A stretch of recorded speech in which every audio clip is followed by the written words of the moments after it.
money can't buy this. Money cannot buy the feeling of doing last man standing. Money cannot buy the feeling of running a 2:48 marathon in Buffalo. Like, the expression, a rich man has a million problems, a sick man has one. So to not be like using this body and this life to like challenge yourself and experience these things, you're like leaving so much on the table. But when that stuff's happening and you're in the fight, it's like, I'm alive. Like, I'm doing it. I'm like squeezing every ounce of juice out of this lemon that's life. Before we dive into today's episode, I want to thank you for tuning in and supporting the brand. Now, I have spent the last decade plus of my life building Bare Performance Nutrition, and we create effective supplements that you can trust to support your wellness, endurance, and performance goals. We offer high quality, great tasting whey protein powders, effective pre-workouts, superfoods, sleep support, electrolytes, and much more. So if you want to support the content that we produce and the message that I am sharing through my content and on this podcast, I would greatly appreciate it if you went to bpnsupps.com and you can use code NickBear10 to save 10% off your next order. So thank you guys. I appreciate you. And let's dive into the show. Today on the podcast, we have Ken Rideout back for another episode. What's going on, brother? Oh man, thanks for having me. I'm honored, flattered, humbled to be here. I mentioned this to you before, but the first time we did the pod together, and I don't mean this offensively, I just wasn't familiar with the brand. I had known your name in passing, and we did the interview. When that thing came out, your listener base is savage. They showed out. The love that they showed me and like the feedback I got on social media was mind blowing. I mean, it was as big as anything I've ever done. And I've done some like decent media stuff, but so thank you for doing that. And thanks for having me back again. I'm incredibly honored to be here. I think the message resonated with a lot of people, and, especially with your background of addiction and then, the different jobs you've held and experienced, and then being a very talented runner at 52 years old, being a husband and a father. I mean, you just ran a sub 2:30 marathon at Chicago a few weeks ago. How'd that feel? After that race, so that was the age group world championships. And after the race, in the days prior when I got to Chicago, I don't think my wife realized it was the world championships and how significant it was to me. Because the first time I ran it, I think I talked about this on the show, a guy beat me in London by less than a minute, but he started in a different corral where he shouldn't have been. And it was like very underhanded. Like, I know he did it on purpose. So I wouldn't know he was in the race when the different corrals merged together around 3 miles. Similar to New York, there's so many people in London that all the different start areas merged together around 3 or 4 miles. And all the age group athletes were meant to be together.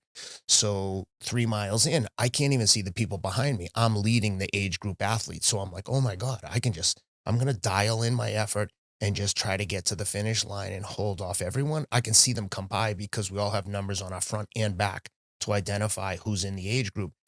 And no one passed me. And again, at the front of the race, when you're running 2:29, there's not a lot of people going by you. Like, once you get established in the first couple miles, it's pretty steady. Occasionally someone might go by and you might pass someone else. So he didn't pass me. And when I finished the race, I was like, oh shit, I think I did it. I think I'm the world champion. This is in 2021. And I looked at the results, saw that I didn't win, went on to Strava like a forensic detective and tried to figure out, when did this guy pass me? And when I looked at the map, I could tell he started somewhere else. I was so upset because it was underhanded. And then he ran the first 3 miles, all 3 miles in like 15 flat. So he was running 5-minute miles. Someone who can, and we averaged 5:40. Someone who can run a 5:40 mile for a marathon isn't running the first 3 miles in 5 flat. It's just insane. Unless, of course, you want to get off the front, the expression in running, out of sight, out of mind, and you don't want me to know you're up the road, which is exactly what he did. Anyway, It's a ballsy move. And the organizers, I was like, listen, I know no one else cares about this except me and him, but I care. I spent how much money to fly to London, stay there for a week, all the preparation, then to like not get a fair race with the guy. I was just, I've gone back and forth because I don't want to sound like a crybaby, but at the same time, like, come on, man, show up on the start line and be like, hey, I'm here. I'm going to kick your ass. Let's do this. That's how competition is meted out. And so anyway, this 2 years later, now we're doing, the race was in Chicago, and I don't think my wife realized. So when after the race, she's like, oh my God, you did it. Are you happy? And I was like, I don't think happy is the right word. I feel relieved. I wanted this so badly. And when it happened, I was just like, the weight of the world off my shoulders. Because for 2 years, I've been like, I have to fix this. I didn't feel like I got a fair crack. And yeah, if you want to hear this, it's a crazy story. 2 guys got off the front and ahead of me, but for marathon runners, they may enjoy this story. The guy who won it last year, I wasn't in the race. It was in London again. And the guy who won it ran 2:25, a Belgian guy, which is 3 minutes faster than I've ever run, which is insanely fast. Like, I don't think on my best day I can run that fast. So I knew that guy was in the race, and then there was an Australian guy who'd also run 2:25. So in my head, and I found this out like the day before the race, I was like, oh, I was already kind of defeated. And I think we do this a lot of times in life. It's like you mentally quit on yourself before you actually start throwing punches. And sure enough, I started in the American Development Corral, which was like a special category at Chicago, which was right behind the pros. So I knew that those guys weren't in front of me. So we take off, and sure enough, the Aussie guy goes by me at like 2 miles, and he's running like a pro. I'm like, oh shit. If that guy runs like that, he's going to kill me, because I can't stay with that pace. He was running like 5:25. And so I let him go, and I just said, you know what? Let me see if I can just give my best effort, see if I can run a PR and just stay honest and stay like on the gas and just be true to myself, if nothing else. And at 10 miles, the Belgian guy went by, and I'm like, oh man, 3rd place. I don't even care. Like, if I couldn't win, I didn't really care about the placing. So at this point, I was like, let me just at least give my best effort. Maybe I can run a PR.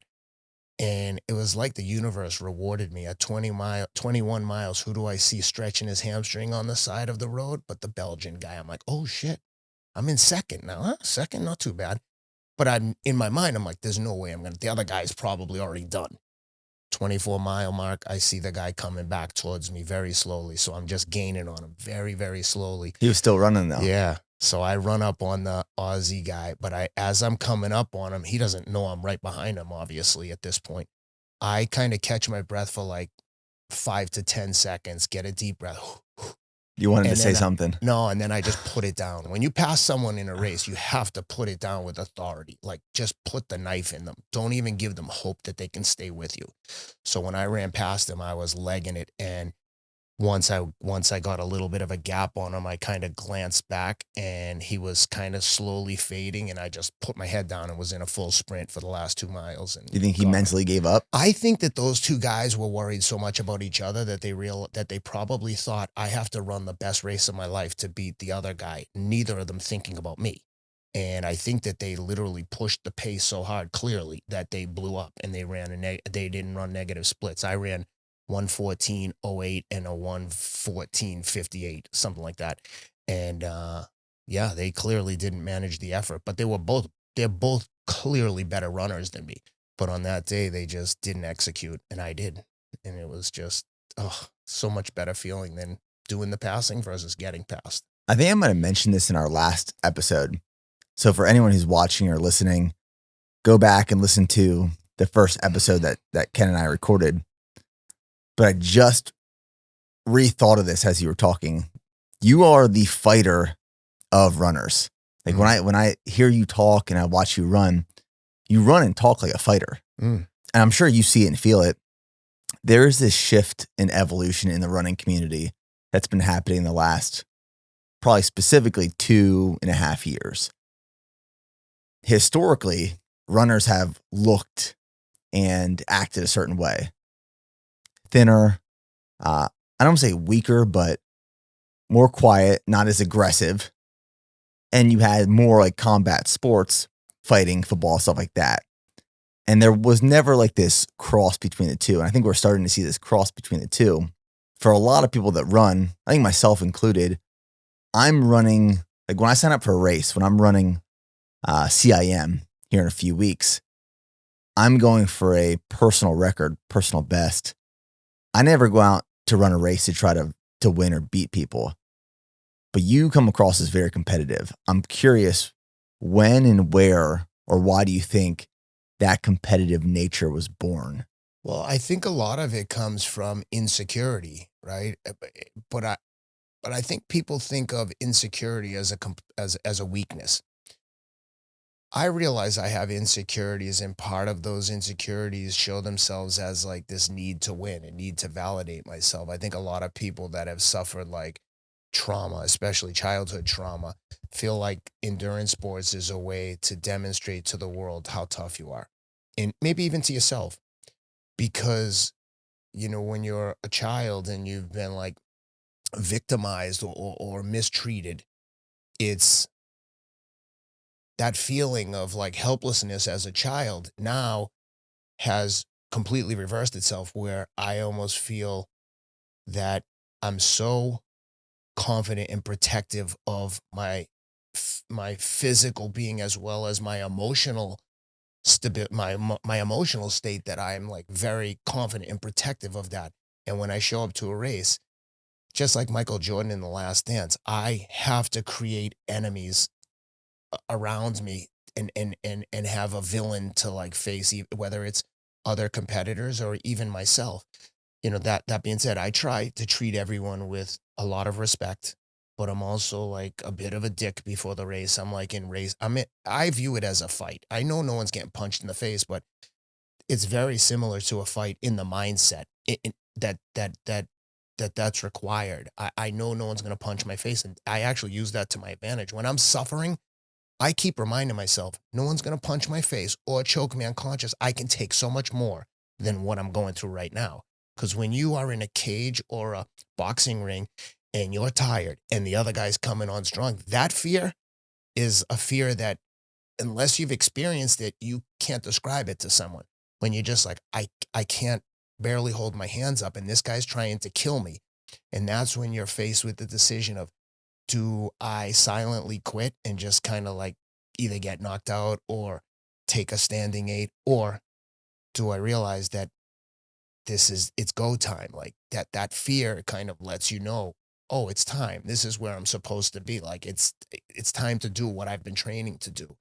So that's a long-winded way to say that, yes, I think of it as a fight, while I do realize I'm not going to punch anyone and no one's going to punch me. And the minute the race is over, I'm like, the second I cross that finish line, I'm out of that mode. I love everybody. My wife teases me because she's like, you're such a dick before the race. You're like all moody and pissy. And the minute you cross the finish line, like, we can't even get out of here. You like hanging out with everyone, talking to everyone, like all the moms want to talk to you. And I'm like, yeah, man, I'm so the relief and the lightness that I feel when it's over, especially if it's important to me, because you know how it is. If you've been training 10 or 12 weeks for an event, when that thing gets here, I'm like, prior to the race, I'm like, man, I got a lot of time and energy invested in this. I hope everything goes right, and you're trying to control everything you can control. But yeah, there's huge emotional swings on race day for sure. I mean, that's why I love race day. You can't, it's really hard to recreate that feeling anywhere else. Yep. Because you know the pressure that's been created over weeks and months and hours of training. You sacrifice time away from your family, sacrifice time away from your kids. People might have traveled, you spent money, like you're here to get a job done. I think being able to flip that switch and turn it on and off, or at least being able to control the switch, is a very powerful skill. And I had this realization actually a few months ago. I talked about it in the podcast with Matt Boudreau. Mm-hmm. We were talking about this. I think I had like this interesting dynamic growing up between both sets of parents, where my mom's side of the family, they were very warm, empathetic people. Caring, you'd walk into my grandma's house, she'd pull you in, she'd give you a kiss. She'd have candy and snacks and all the food for you. That was like one side of the family. Other side of the family, my dad's side, they were dairy farmers in central Pennsylvania. So like they were always stressed out about the weather and the crop yield and the animals. And it was, I don't want to say a colder environment, but it wasn't as warm. It wasn't as inviting. And like you were there to get a job done. You were milking the cows in the morning. You were milking the cows at night. But watching those two dynamics of families growing up taught me how to be warm and empathetic, but it also taught me how to, hey, there's a job that needs to get done and work matters. And somehow, I don't know how exactly, but I was able to learn how to take both sides of this family and flip the switch, control the switch. But I think it's extremely powerful to be able to do that. I think a lot of people can't, because you have to have a side of you that is unrelentlessly working to just throw down and put in work and kill yourself through the process. But if you stay in that mode, you're going to kill yourself through it as well and everyone around you. On the other side, if you're too empathetic and soft and easy all the time, you're not going to accomplish anything you want. So being able to control that switch is powerful. Do you think you have the ability to control that?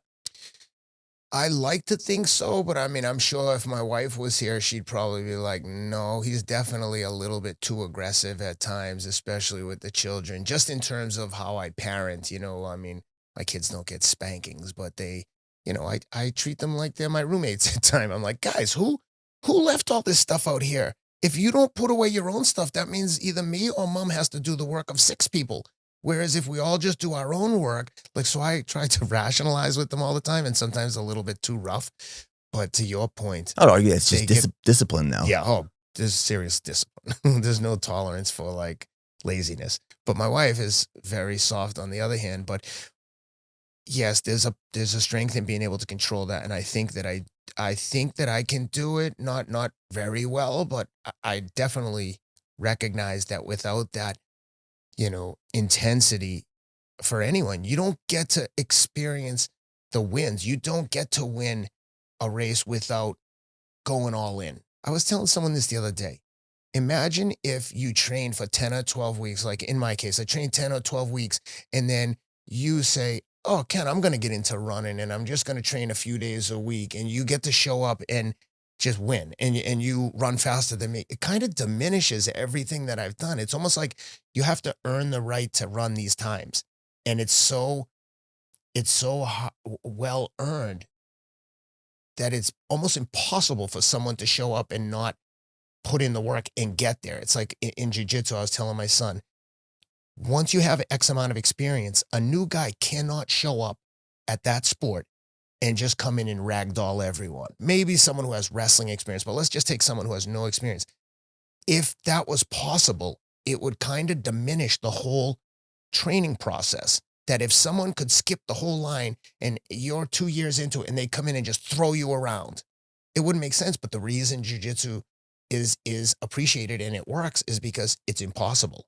Once you have a certain level of understanding, someone without that understanding, they can't do anything with you. You grab onto a black belt in the street and you are going to be either unconscious or have a broken arm or leg in the course of 60 seconds. No question about it. Unless something, freakish happens, like you land a lucky punch or something. But there's a reason that practice in particular works, is because it's undefeated. You can't. And that's the same thing with hard work and training. It's like, you can't just pop up and say, hey, I'm going to start a supplement company and we're going to be better than BPN in 6 months. And they do it. And it just doesn't happen. There's no shortcuts to certain levels of success and fitness. And but to your point earlier about the different sides of your family, that's one of the big disappointments in my life as a child. I didn't have that. My grandmother was soft and loving, but she was also like a tough Irish woman, inner city, drinking beer, and she was tough. But she was loving, but it wasn't warm and fuzzy. And then, we lived at times with my grandmother and my mother's brother, my uncle, who was a lifelong heroin addict. So from my earliest childhood memories, there were junkies around all the time, and it wouldn't be unusual to see grown men. You know what it's like for a little kid to see 2 grown men fighting?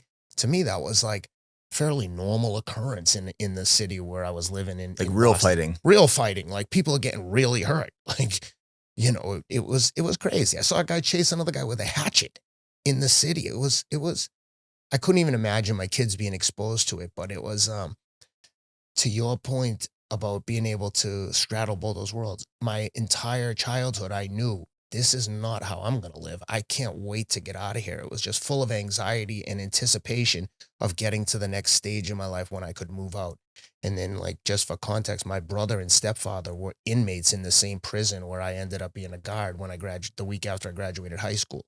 So that was like, provide some, like, context to like what this household was like. It was normal for people to go to jail. And but even as a kid, I was like, what? It was like I had some insight that there were other people living a normal life, although I didn't have firsthand experience or knowledge of these people. I just knew that there was a better way in a strange way, and just had blind faith that I would figure it out. I was racked with anxiety, but when I got out of there, I was like, oh, I knew I would get out of here. See you guys. Yeah. Never coming back. I do want to hear, from your perspective, where you learned your work ethic. But before we dive into that, I'm curious, being a very competitive person, obviously when you win, feels really good. Mm-hmm. And you can be on this high and you can flip that switch to be bubbly and taking photos with everyone. What happens when you don't win though? How do you personally react or take that?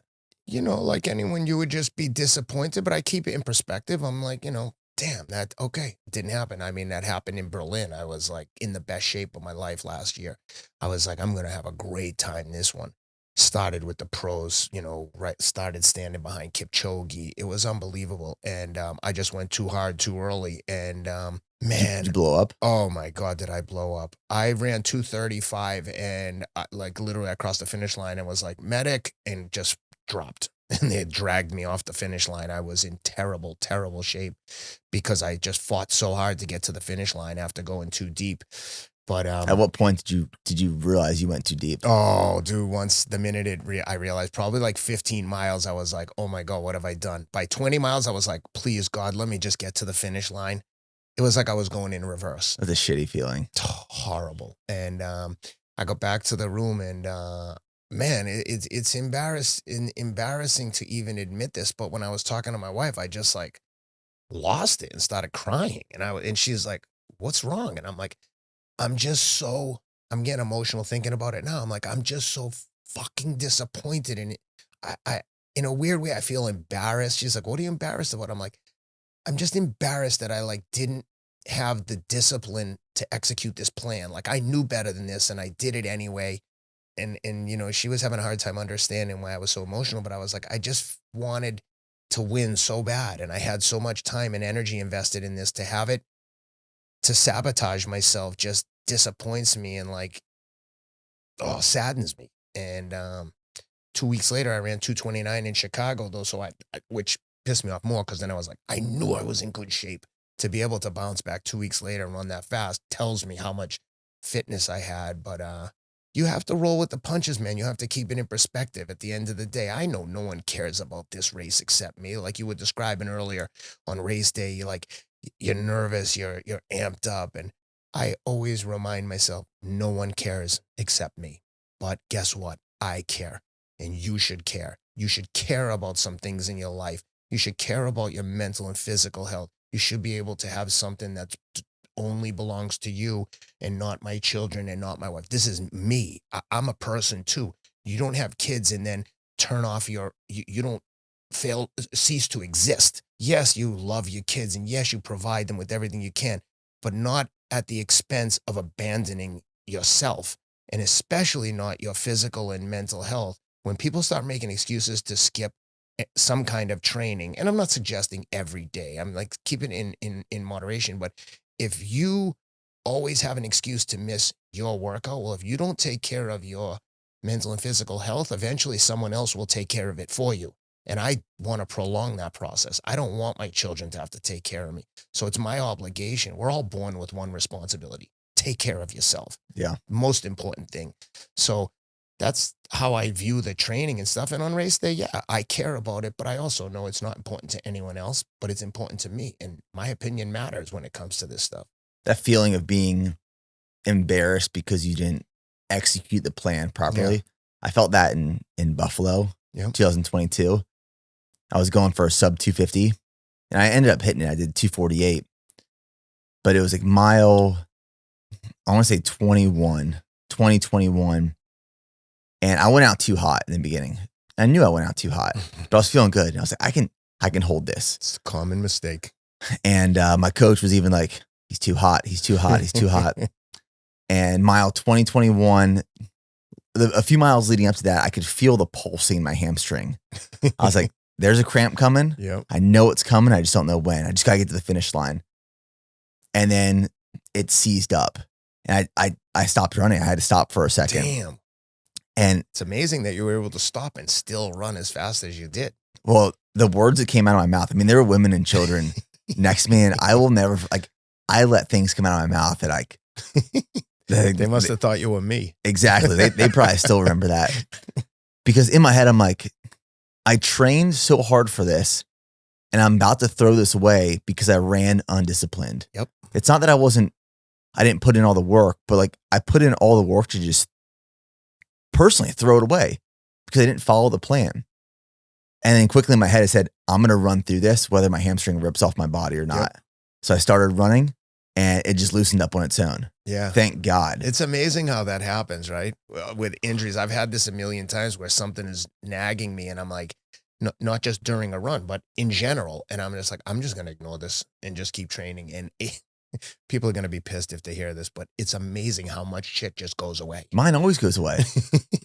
Like this past week, this whole prep, I did the stupidest thing where I did a 100-mile ultramarathon the weekend before starting this marathon prep. Crazy. So obviously going into marathon prep, I had all these overuse injuries. Yep.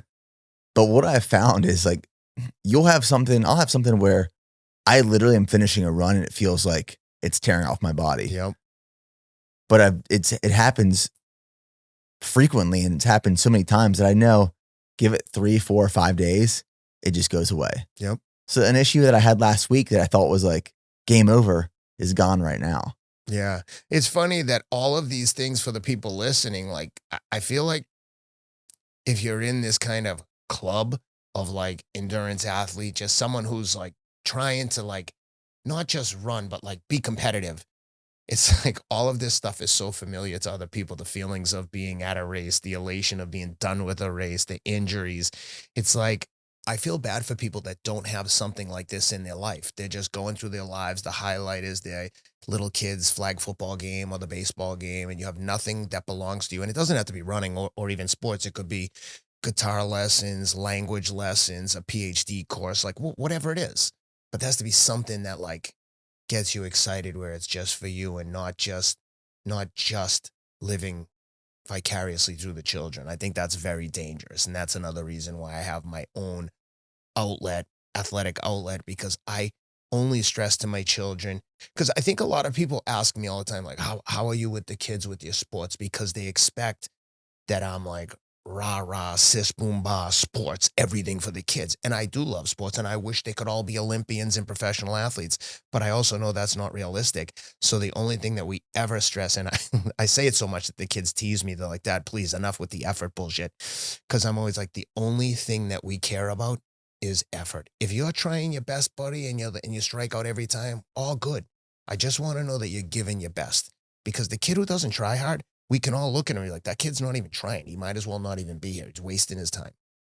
But when you give your best effort, even if you don't play well, you're like, did everything I could. And that's all you can ask. So that's what we stress. And that's kind of like what I try to demonstrate to them is just like, give your best. And I hope everyone in their life has something that lights them up. Definitely. I did this bodybuilding show this past spring. Congrats, man. That was crazy. I watched your transformation. I'm like, geez, this guy looks like an alien. It was crazy. That process was wild. And what I didn't expect come show day, because, there's so much adrenaline that is built up with, say, a race. Like you toe the line for a race, you're a different person. Yeah. Like there is this mindset that you are so focused and dialed in. There's no distractions. It's one of the most peaceful and just focused moments you can experience. I didn't expect that for a bodybuilding show because you're not actually going out to perform. All the work's already been done. You're stepping on the stage. So I get pumped up backstage. I'm starting to get super excited. Yeah. About to walk out under the lights and I feel super pumped. Like the best conditioning I could have brought in. And I feel good, but like I don't have that pre-race jitter type feel. Get out on stage and the announcer calls me to the middle. Meaning if you get called to the middle for your class, it means like you're in first. Yeah. For like where they're placing you. And as soon as they moved me in the middle, I hit my pose. I had that same pre-race jitter feel where I was like, fuck yes. And it was like, is this feeling where it's almost like a jolt of electricity goes through your body. But that is so addictive. Mm-hmm. You're like, I need to keep experiencing this. I cannot lose this. You don't want it too often or too frequently because if you do, it's not as beautiful as it could be. Yeah. But you get that hit every once in a while and it keeps you going. The downside to getting that jolt of electricity is the downside that it doesn't go well and you dealt with the embarrassment that moves you to tears.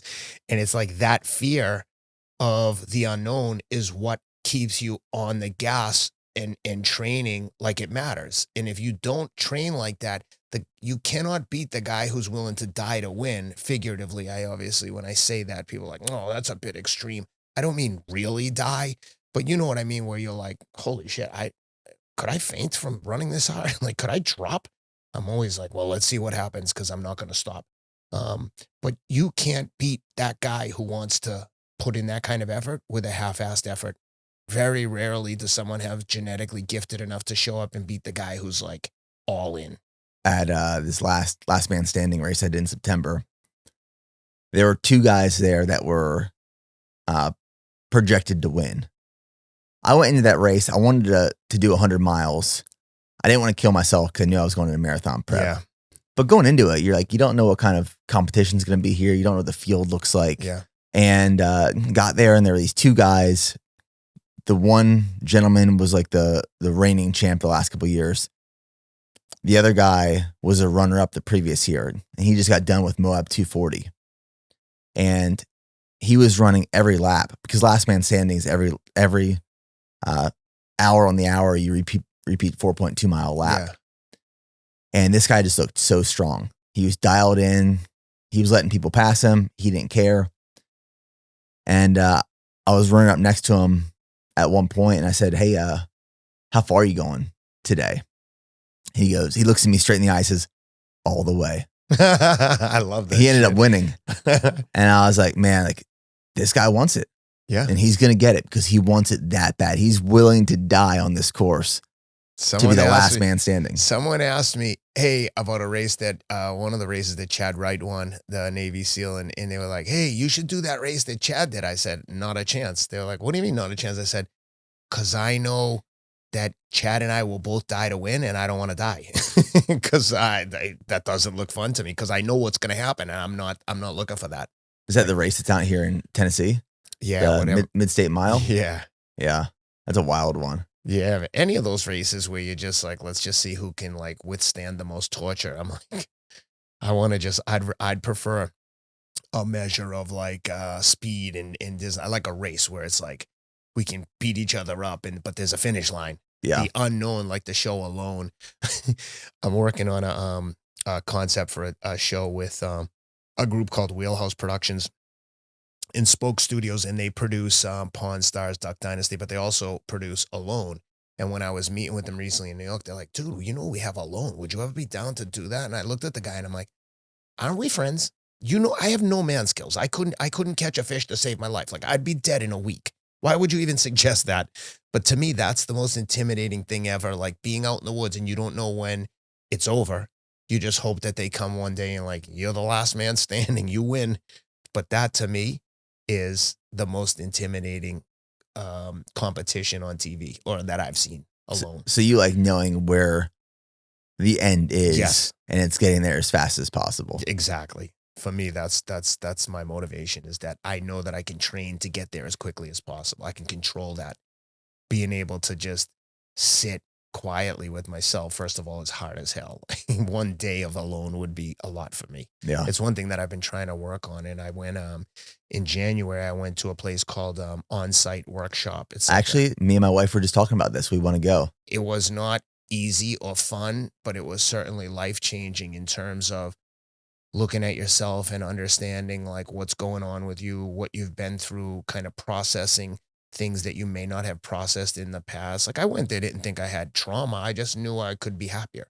And after the first day, I did an individual intensive, it's called. It was 4 days. They take your phone. You had roommates. It was, I mean, I was driving there like I was driving to the electric chair. I was like, man, what have I gotten myself into? Why did I do this? And you are out in the middle of nowhere in the countryside in Tennessee. So is it like a week long? 4 days. You Okay. get there on a Thursday, leave on Monday, and turn in your phone and everything. And but it's very much a group atmosphere. Having gone through NA, Narcotics Anonymous, and like AA, I was familiar with like support groups, 12-step meetings. It's not that, but that provides some context and background to kind of, it's a very supportive group environment. So there might have been like 40 or 50 people there. So you have like group meetings in the morning and in the evening, and then you're with your therapists. If you're in the individual intensive, just me and the therapist in a room, much like the studio, for 3 or 4 hours in the morning, 3 or 4 hours in the afternoon. Then you have evening stuff, and you just do a lot of work on yourself and looking in the mirror, and there's nowhere to hide. Like you confront yourself and all your insecurities, deficiencies. Yeah, it was life-changing for me. It really was. It's I've been in therapy since I've left there regularly. Before, I had been in therapy off on and off, but to me, going to see a therapist once a week was like putting a finger in the dike. I'm like, dude, I need like an army of people to come in here and help me. Going to therapy once a week to me was like running once a week. I'm like, that ain't moving the needle. That ain't gonna do anything. But going to this place is like a crash course in like going to like a training camp in Kenya for running. Because when I left there, I was like, oh shit, I've got the tools. Now I just need. I would. It's critically important that you have a plan when you leave. It's not like you just go in, get tuned up, you leave, and you're like, I'm good. You leave with a lot of understandings and a lot of learnings that you want to like expand upon through continued therapy. If that makes sense. So it's like you have to have a maintenance plan and protocol post those 4 days. For it to be successful, you should absolutely, if you're going to spend, I think it was $10,000 for 4 days and no insurance. So it was out of pocket. I'm like, if you're going to spend $10,000, you should have a plan for how you're going to carry on when you get out of there. Otherwise, it's like tuning up your car and then going to the track and beating the shit out of it and be like, yeah, it's still finely tuned, after you've just smashed it up, like raced it like it was stolen. That's kind of how it is. It's like, if you're going to go and do that work, it's they don't put a spell on you and make you a different person. You get an understanding as to why you're maybe behaving the way you're behaving, if there's things you're trying to fix. And then when you leave there, it's like you have to keep continuing the work and doing and putting in in practice the things that you want to improve upon, whether it's sitting alone by yourself, meditation, continuing to read about the topic that you're in particular. I mean, everyone has their own reasoning for going there. And when people share their stories, some of the stuff that is shared is just like, I was telling my friend Eric Decker, who was there with me when we left, and I've talked to him. He's cool with anyone knowing that he's there. But we would leave after the afternoon session and the evening session, and I'd always say to him, I'm like, dude, I feel like we should be hugging each other, jumping up and down. We don't have any basis to be complaining about anything. And I obviously say that in jest, but we would both laugh because when you heard some of the stories in there, you were like, thank you. It's like when you hear someone else's problems, you're like, I'm so thankful for the problems I have. Right. It puts it into perspective. Big time. But I would highly, highly, highly recommend it. I know other friends that have gone to the Hoffman Institute. There's a bunch of these, like Paul Conti has one who's friends with my buddy Andrew Huberman. And I know a bunch of people have gone to Conti's one out in Oregon, same type of thing, like a 4 to 7 day trauma healing center. And it's trauma healing center, I think, puts the wrong connotation on it. It's more like just an intensive psychotherapy retreat where you just get to work on yourself and kind of, I say selfish, but it's not like selfish in the traditional sense. It's like, I'm here to work on myself and that's it. And everything else, all other distractions are removed. Yeah, it's been on my to-do list for me and my wife. It's not necessarily, I don't even say selfish, because like when you take care of yourself, you take care of everyone else around you. What did you feel like when you left? What was the outcome? Were you happier? Were you more I was optimistic? so much more happier and optimistic, but at the same time, like, I think I cried the whole way home, just like thinking about how much more difficult I made things on myself, just in day-to-day interactions. Nothing like, there was no traumatic events, but like with my wife in particular, I'm just like, being married and having 4 children, when you get married, prior to getting married, you're hanging out with your best friend. Everything's cool. We go vacation whenever we want, sleep in, hang out together and privately whenever we want. When you have 4 children, it's like now you're running a deadly serious business together that needs 24-hour, 24/7 staffing. Someone is always on duty for the first, 4 years of a child's life. They can't eat or poop, do anything without you. So when you make that transition from that dating, marriage, basically like single or dating into this family life, it's a massive adjustment. And, your life is never going back to what it was. And I'm not saying that to complain. Sometimes I think people are afraid to point out the obvious because I don't want to make it sound like I'm not happy to be a family man. If I didn't want that, I wouldn't be in this. But I'm telling you, it's not just an easy, you have children. It's like your life changes. And some people are like, it's the greatest. I'm so happy. And I am. But there's also things about it that are very challenging. And I think that when I left there, just realizing how much of the workload I put on my wife, and without even knowing it, because she's good at it and she was stay-at-home mom. So I just would defer to her for everything. She would get up with the kids, and my rationale was, well, I got to get up and go to work, and you can stay home and catch some sleep when you can. And I think that even when I would behave badly, meaning was short or frustrated, she always picked up the slack and would never abandon our relationship, if not for me, for our family. And she did so much work to keep things together that when I left there, it was all so clear to me that I was like, man, I'm so sorry that I've been haven't been the best partner at times. And while I felt sad about that, I also felt like, okay, I can't drive looking in the rearview mirror. I'm going to acknowledge and address everything that needs to be addressed. But then I want to move forward and try to fix this, because you can't hold on to these things. And again, not that I would never did anything like that warranted a breakup per se, but it was just little selfish shit that as a guy, you can get into the routine of doing. I'm like, oh, I'm so tired. I'm going to bed. And the kids haven't had a bath. They haven't eaten. And I just took it for granted that my wife would do it, because she would, and she loved it. And I was like, it wasn't natural to me to be like the mother hen that she was. And, but that wasn't an excuse. And having to look myself in the mirror and accept and acknowledge my shortcomings was not easy. It's not easy to talk about it now. I don't come here. I'm not telling people this with a sense of pride. I'm ashamed of myself, but I'm telling you this because maybe someone hearing this is going through the same shit. Or like you said, maybe someone's thinking about going to on-site. These are some of the insights that I was able to gain from being there. But, listen, life isn't a fucking pleasure cruise. You're going to have wins and losses. You can't deny the losses. They're there. You have to look at them and understand, you can either lose or learn. Right? You can lose and, okay, I took a loss there. I better at least get something out of it. Figure out what I did wrong. What can I do better? And, yeah, that's what on-site was for me, is to process some of the losses and try to take some kind of silver lining from them. And it worked. It was freaking crazy. I mean, our daughter was born just over 15 months ago. So it's been a massive life transition for me. Oh, yeah. I've shared a lot of the stories. One of my goals with my content is sharing what I'm experiencing.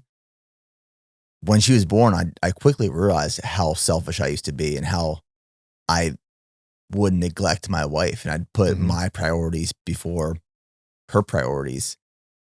And I would justify it in ways of, well, I have the business. That's right. And I have these obligations, and this is just what I have to do. And I would justify it to myself. And I would assume that the people in my life and the environment would comply based off my wants and needs. Mm-hmm. And it was a big eye opener when my daughter was born. So I've been trying to navigate this since then. And it's been extremely challenging. It's been very rewarding, but I'm learning a lot about myself. And I have a whole new perspective on life and work and building a family. I feel like before I started investing in my relationship, before my daughter was born, I was living on like the first floor of the house. Yep. And then when my life changed, I found like this door that went upstairs. I didn't know there was an upstairs. Yeah. Like, holy crap, there's a second floor in this house. And I'm sure at another stage I'll find like there's a third and fourth and fifth floor. And as I was preparing for this conversation today, I relate to a lot of things that you talk about in your training, your mindset.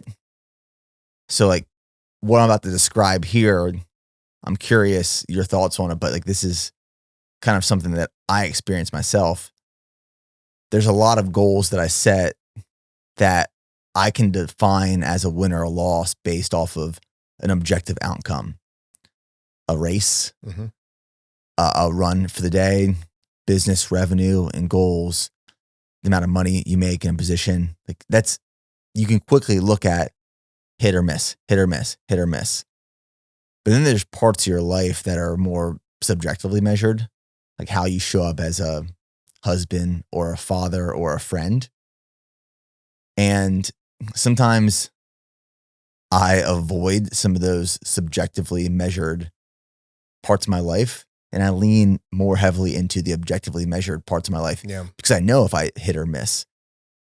And I heard you talking about on Rich Roll actually, explaining how like you need to get your daily run in. And if you don't get that daily run in, it throws you off your schedule. And, you know, through that conversation, he did challenge you and ask you some hard questions. I'm curious how you approach life with goals that are objectively measured versus subjectively measured. I'm also curious how on-site maybe shifted the way you focus on your life in that way. But do you struggle with the separation of those two? And you sometimes lean more towards the ones that have a hit or a miss because you know if you won or you're lost?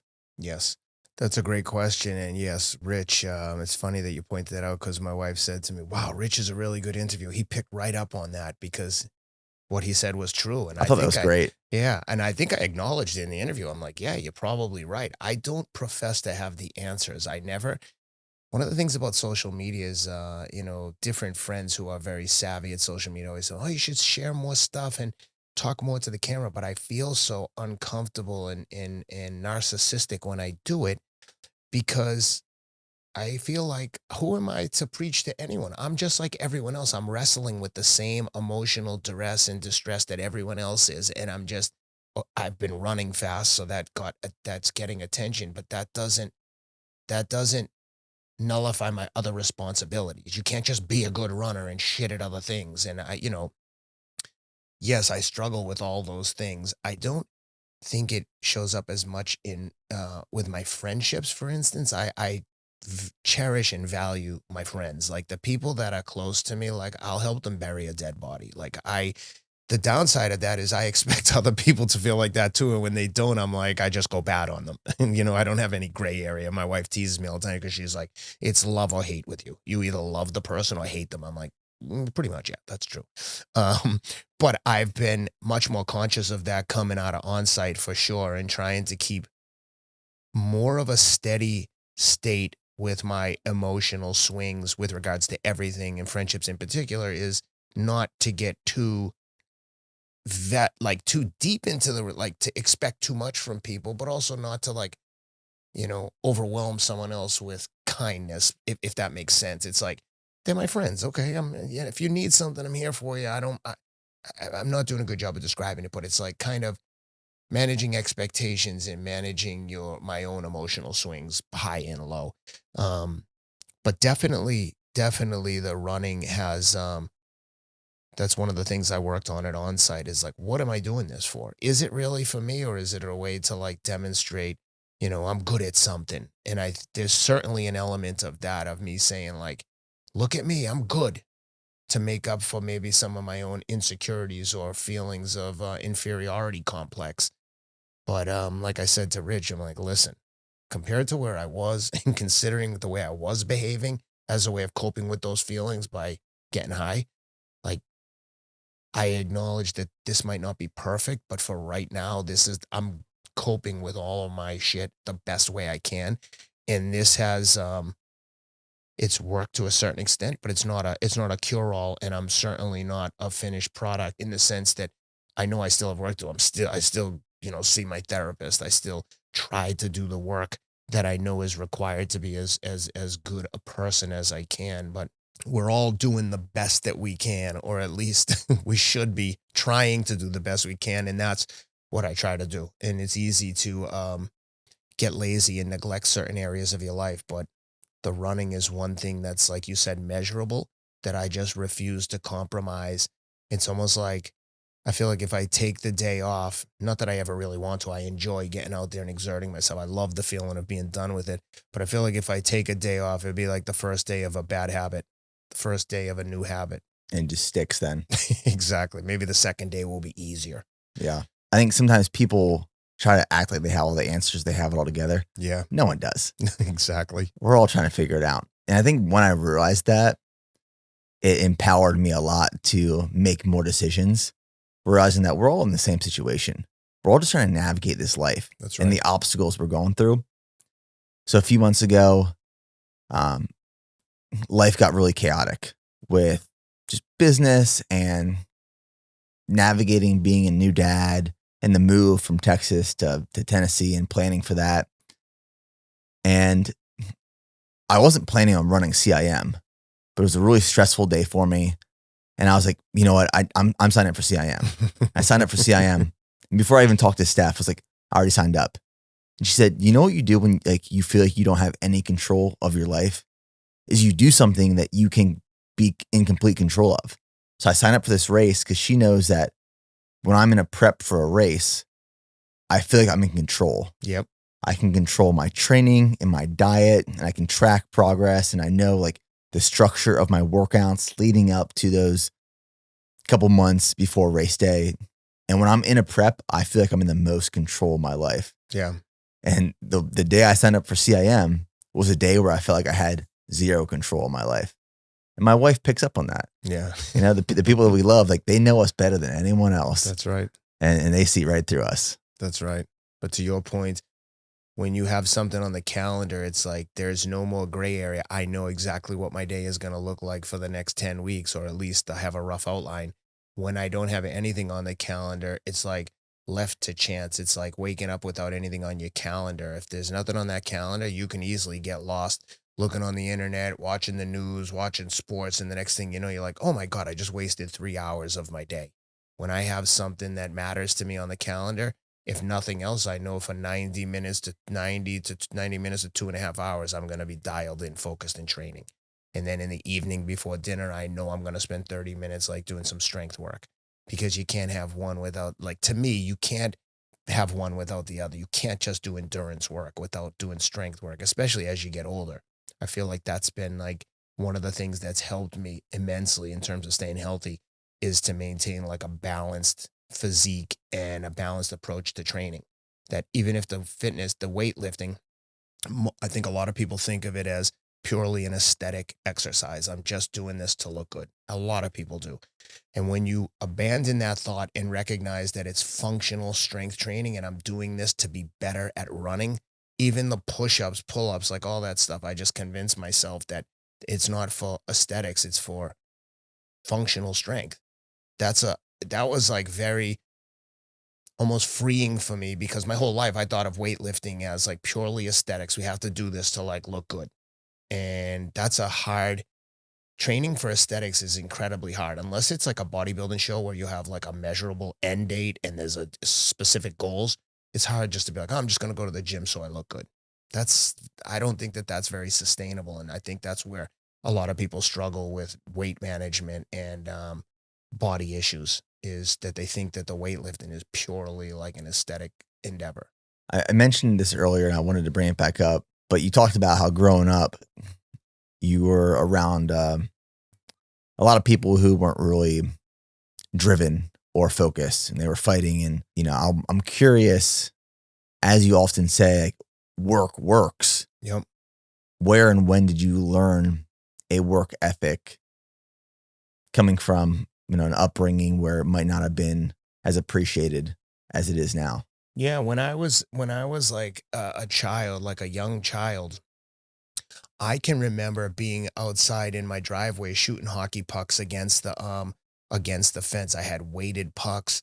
I at one point I saw Bobby Orr did an exercise where he had taped a bunch of like nuts and bolts to the end of his stick just to make it heavy. So I'd use a heavy stick. Like my earliest memories, I just always remember thinking of how can I get better at this? And I mean, I remember in like grade school jogging and like, you know, going jogging down to the local track and running around the track without any real understanding or knowledge of what I was doing. I was just like getting in shape. I was just like, all I wanted to do was play in the NHL. So everything revolved around hockey through, you know, until I got to high school. And when I got to high school, I was playing with a bunch of guys that would eventually go on to play in the NHL. In Boston, it was high level hockey. And at some point in high school, the people that would go on to play in the NHL, they just separated themselves from the crowd. It was just like they just got better and I didn't. And it was so frustrating because we did the same exact things. We trained the same amount. And that's why I think when you get to that high level, like why do some people go to Division I football and then another handful of those people elevate and make it to the NFL? And the difference is so massive. Like when you talk to a college kid who's playing in the NFL, the speed difference from college to the NFL is astronomical. And the talent level, every single person is good in college. There, even in Division I, there might be a few players that are weak. What I was saying earlier about having that work ethic is when you have that kind of talent and you have the attitude that I'll die to win, that guy can't be beat. Like to get to a certain level, you need some genetic gifts. Like you're not going to be a wide receiver in the NFL if you are even in grades. Like my children, they're just not fast runners. I'm like, guys, we have to think of another approach because we are never going to run like the guys, like receivers in the NFL. I try not to discourage them, but I'm like, just think, because they play flag football with kids that are speedsters. And I'm like, you see how fast that guy runs? If someone can catch it just as good as you, but he can run like that, it's going to be hard to make that up because if you don't have those fast twitch muscles, you can't train to get to that certain level. You know what I mean? There's certain genetic gifts that you can't train for.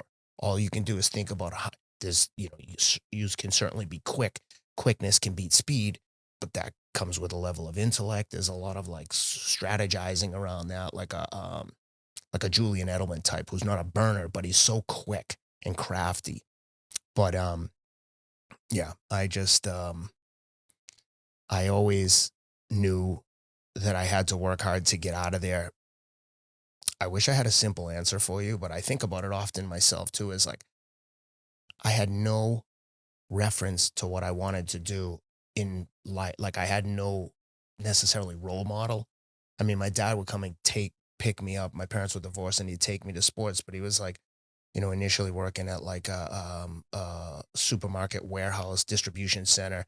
Then he worked at like a laboratory type thing, but like a blue collar type job. So it wasn't like I had role models or examples of what I wanted to do. And if you had said to me, oh, go to New York and work in finance. I don't know if I said this to you last time I was on the show, but it would have been like telling me to go be an astronaut. I was like, how am I ever going to be in investment banking? I have a degree in sociology from Framingham State. I didn't even take a finance class. I always believed if I can get a chance, I can figure it out.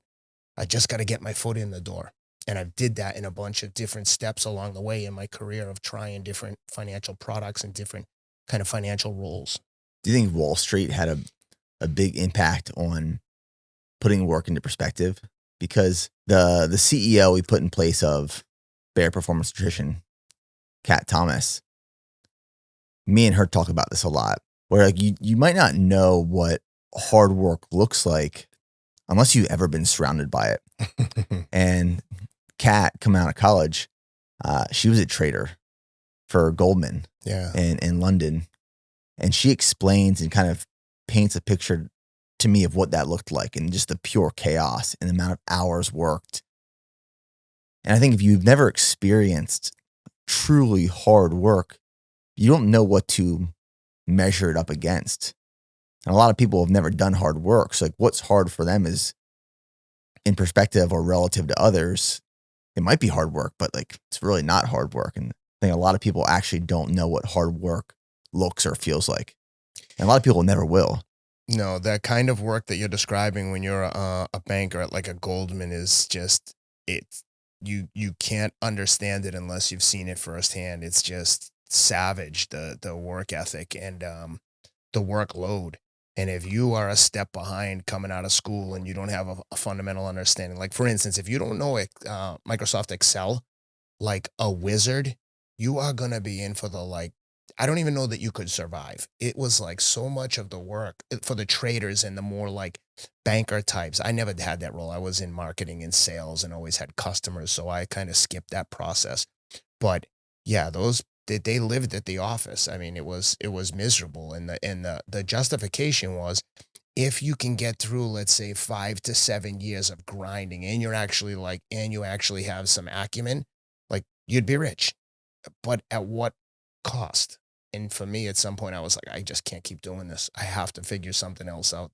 But when you're in it, you're like, what else am I going to do to make $1 million a year with the skills that I have? None. It was incredibly daunting and intimidating. But the best decision I ever made was to like have the guts to get out of that rat race. And when I've done interviews and talked about this in the past, the response from current traders and salespeople on trading desks has always been like, man, I want to do that. And how did you do this? And how did you do that? I say, there's never the right time. You're never, the stars are never going to align. You have to just decide I'm making a change and do it and roll the dice and bet on yourself. It's the only way to do it is to like, almost like the only way to learn how to swim is to jump in the water and figure it out on the fly. That's kind of how it was for me. And that's kind of the way it went. And thank God it worked out, but I made it work, but I didn't have a choice. And I had 4 children and it was incredibly, incredibly stressful. But I was like, no, I don't want to keep living like this and I'm not ready to die. So I better figure out a plan B. And I just created my own. It's the hardest thing to balance, I think, is the balance of being present and happy and focus on relationships and life as a whole and living. And on the flip side, it's the ambition to work and grow and just like get after it. I don't think I'll ever find that perfect balance. I go through seasons where I'm leaning heavier into one, then I lean heavier into the other. And if you lean too heavy into one side for too long, it affects you personally and the people around your life. And are you at a point in your life now where you're still balancing those two, or do you believe like you've kind of graduated to another level? I have a pretty healthy balance, but with any of this stuff, you're always questioning. You know how it is. If you sold your business for 100 million, you'd be like, could I have gone 200 if I waited another year? It's that constant questioning of, could I be doing more? So on one hand, I always feel like there's more to do. On the other hand, especially after onsite, I'm like, you know what? I can't control those feelings. I can't control what happens tomorrow. If I don't enjoy today and something happens to me tonight, I'm going to be so mad because really at the end of the day, like the book from Eckhart Tolle, The Power of Now, I think that's incredibly powerful. It's like, it's easy to get caught up. Obviously you have to focus on your career and have a game plan and like really be dialed in with where you're going. But you also have to take a minute to take a deep breath and enjoy where you are right now. And at times I do this frequently. I would say to my wife, like, man, look how lucky we are. It's the truth. We're healthy. Everyone is good. Could we have more stuff? Yeah, but what would that change? And I don't know if I mentioned this to you the last time I was here, but when people like talk about money can't make you happier. I mean, I had no money, then I had a lot of money and became a drug addict. And I'm here to tell you that if you're happy, you'll be happy with money. If you're unhappy, stressed out, pissed off right now, you'll be the same person with money. It might take a little while, but you'll settle into the default setting that you're at right now. I promise you. You know how it is. I mean, you've worked hard, had money, and like, do you feel like I'm 10 times happier than I was? Or is it just, you just have a different socioeconomic status, but you're still the same person? That's how I feel about it. And it's like, knowing that, having gone through that, one of the benefits of being so old is having that experience to know, okay, yeah, I'd love to have more money and I'd love to have a fancier house, but at the end of the day, is that going to make me happier? Because at the end of the, I tell my kids all the time, you have everything. We have a basketball hoop out there. We have a pool that we can use at the club. You have a movie theater in the house. I have a gym that is like as nice as any commercial gym I've ever been in. It's like a dream come true. But if I don't take a minute to recognize those things and like physically call them out, I can easily forget about that and be like, oh, everything sucks. This stinks. This didn't go right. So everything is catastrophic. And it pisses me off when I get into that rut because it's not warranted. When I, like I said, at least once a week, I'll say to my wife, we are so lucky. And I say, my friend Jesse Itzler said this one time, and it just sticks with me all the time. I have what a lot of billionaires and rich people don't have, and that's enough. I have enough. Like, I would love to have more, and I'm far from like good if I stopped working. But right now, today, I have enough. All my kids have shoes. There's food in the refrigerator. Everyone's healthy. There's no like, warning sirens going off about anything in my life. My like dashboard has no warning lights on it. And I appreciate that. And I have to make a conscious effort to take a second to appreciate it. Like when I came in and saw your lobby with the murals painted, and I couldn't help but to say like, man, do you ever just think like, I did this? I have the luxury to be like, yeah, I'm paying someone to paint the mural. It's not good enough to have a white wall. I want a mural there. That feeling is like, it's easy to take that for granted and walk past it every day and be like, oh, cool painting. But if you don't take a minute to be like, damn, I did that. What a luxury. Let me take a minute to enjoy this since I went out of my way to get it done. I think that a lot of people do that. I just can't wait to get a Ferrari. Then you have a Ferrari and you're like, oh, I hope it doesn't get scratched up. Oh, what are you doing this weekend? And it's like the Ferrari's forgotten about. Right. But before you got it, it was so important. And that's, I don't know, that's one of the things that I focused on a lot since, certainly since the on-site visit. But I've tried to be more present and enjoy like the power of now than I had in the past. And that all kind of ties into the finance thing. It was like, when I was working in finance, I never had so much conflict with people. And that's the thing about working on your own and doing the things that I'm doing now is like, yeah, there's a lot of stress. Like if I don't work, if I don't kill something, I don't get to eat, like a hunter. And but I said to my wife, like, man, it's so nice not to have conflict with people. When you work on a trading desk, man, I got news for you. If there's 10 guys there, 8 of them were assholes. It was terrible. There were some people that I love, don't get me wrong, but there's also some people, if I ever see them again, I'll punch them in the face. I can't stand them. There was a woman I worked with at my first job, was just the worst person I've ever been around in my life still. I can't wait to like write about her in my book. I'm serious. She was awful. This woman like went out of her way to make me miserable all the time. Like she treated me the way I felt. I felt like I shouldn't be there, that I was like uneducated and I was like a dummy from the inner city. And these were all polished, Ivy League execs with beautiful pedigrees, professional pedigrees. And then here I come like the like beat up orphan, like just a mess. I didn't know how to, my suit sucked. Everything sucked. I was broke I was so broke. And this woman, it's like she saw all of my insecurities and preyed on them for no reason. And she was the boss. It was just like, oh, her name was Megan. I can't wait to write about her. I bet she spends a lot of time on Reddit. She's probably a big Reddit author. Just an awful, awful person. And I can't wait to tell the world about her in my book. Well, I mean, there's a lot of people that talk about the fact that there's a threshold of how much money you truly need to be satisfied, and anything above that doesn't create incremental happiness. Yeah. Over the years, as I've made more money and grown my businesses, I haven't become more happier. It's oftentimes created more stress and more issues. And, I've learned that. I've become very aware of that over time. Clear example is my dream car that I want is a old restored Bronco. I just think they're super cool. they're cliche. Yes, everyone wants them, but like it's a badass vehicle. And sometimes I sit online and there's this site that I want to order one off of.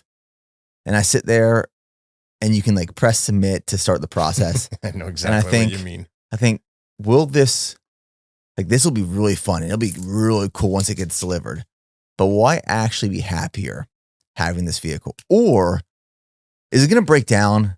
Am I going to have to take it to the shop? And only one guy in town can fix it. Exactly. It's vintage. Is it going to cause more issues for me?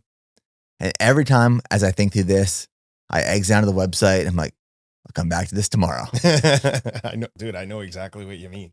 But I'm really appreciative and grateful that I finally have gotten to a point to realize that what we want doesn't necessarily always equate to what we're going to like. And once you fall into this path and this routine of constantly wanting more and more and more, well, that's the inability to become satisfied. And that just leads to a life of unhappiness. 100%. When my children will ask me for like my oldest son, they're really into shoes because I'm really into shoes. So they're like Air Jordans. They're just into it. And my son was like, Dad, I found these new shoes. I really want them. They're LeBron's. I'll pay for some of them. And I just looked at him. I'm like, dude, you have 2 brand new pairs of Air Jordans, and I just bought you like a pair of John Morant basketball shoes because you have basketball tryouts. What are you talking about? He's like, I know, but I really want these. I said, dude, you can't wear all these shoes. I get it. You want a lot, but you don't get everything that you want. Like, you have to learn to appreciate what you have. And it's a very hard lesson because they don't want to know that. Their brain doesn't work like that. They're just like, I want this.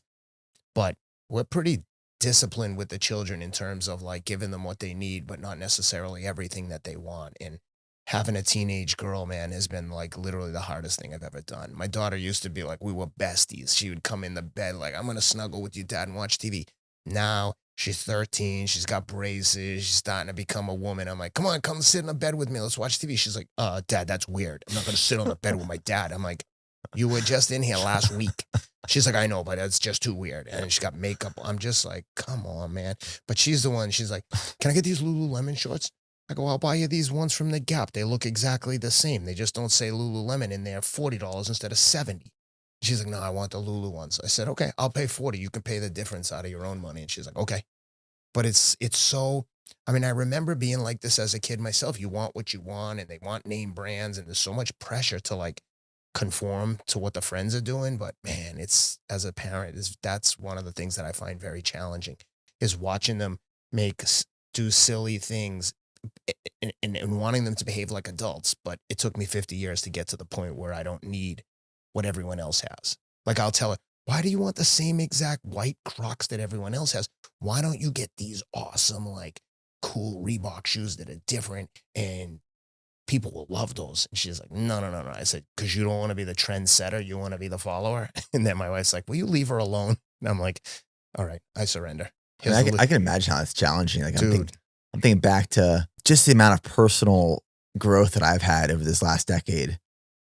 And you finally reach a point where like you want to share all this growth with everyone. And then your kids grow up and you're like, oh my gosh, I have to wait decades before they understand what I've learned. That was how I felt coming out of Onsite, is like, let me tell you all the stuff I learned, and you want to save everyone. You know, you're like on you're on cloud 9, on a high, like, let me tell you how much insight I just gained. But you have to realize, like, everyone's not on your journey. Everyone's not you. You realize quickly, they're not as excited as you are to get this insightful information. And it's the same thing with kids. You know, I don't know. I think you just do the best you can and hope for the best and just stick to your guns and have discipline. Like I said, when this comes to the stuff they want, I'm like, yeah, sorry, dude, no can do. Not getting it. What if I pay for it myself? I'm like, you're still not getting it. You have to learn that you don't get everything you want. It's like I come back from my morning runs. You know, you're on that run and you have so much clarity in your mind. You're thinking about all these ideas. I get back into the kitchen and my wife's with Charlie getting ready.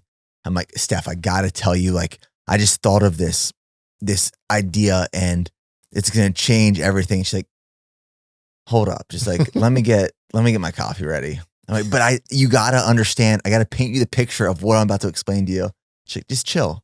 The one thing that I wanted to mention to you about with regards to the training and doing the things like signing up for events and the bodybuilding show and all these like challenges that we've both undertaken over the years is I really believe this without sounding cliche, is that like you can't really get to where you want to go without ever being uncomfortable. If you're always comfortable, it's hard to grow. How can you learn something new if you're not uncomfortable at times trying to learn this process? And so like in April, I said to my wife, a friend of mine said he was doing this Gobi March race in the Gobi Desert. It was a 155-mile race over 6 days. So it was designated distances each day, stage race, self-support. I mean, you had to carry your own food, everything that you needed for a week, minus water and a tent.